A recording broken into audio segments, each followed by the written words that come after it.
বিপিএলৰ শক্তিশালী বৈঠক আজি চলি আছে দুদিনীয়া ইহঁতৰ দলে অৱস্থা নাই, ইহঁতৰ বৈঠক শক্তিশালী হয় নেকি? প্ৰমোদ বৰপুনৰ আজি সভাপতি হিচাপে দলৰ অৱস্থাই নাই, ইহঁতৰ বৈঠকটো কিবা শক্তিশালী হয়। আপোনাৰ বিপিএফৰ পৰিয়াল কেন্দ্ৰিক ৰাজনীতি চলিব বুলি কৈছে প্ৰমোদ কি পৰিয়াল? মোৰ কি পৰিয়াল? পৰিয়াল কেন্দ্ৰিক ৰাজনীতি আপোনাৰ পত্নীক হয়তো দিয়াৰ এটা কিবা এইবিলাক প্ৰমোদ বড়ো নাকি মই? নিজৰ মাইকীকে এস্কৰ্ট দি পেলাই অফিচিয়েল গাড়ী দি পেলাই পঠোৱা মই এনেকুৱা নহয়, মোৰ মাইকীটো এনেকুৱা নহয়।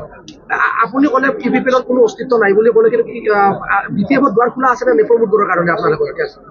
কিহৰ দৰ্জা? আমাৰ তাত দৰ্জা নাই, চব বন্ধ।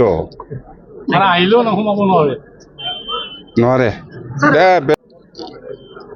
আমাৰ শক্তি চাব বিচাৰিছে আৰু আমাৰ শক্তি আৰু চাব বিচাৰিছে আপুনি। এইবাৰ ৰণনীতি কি হ'ব স্যাৰ? কি ৰণনীতি? আমি চৰকাৰ বনাম, এইটোৱে আমাৰ ৰণনীতি।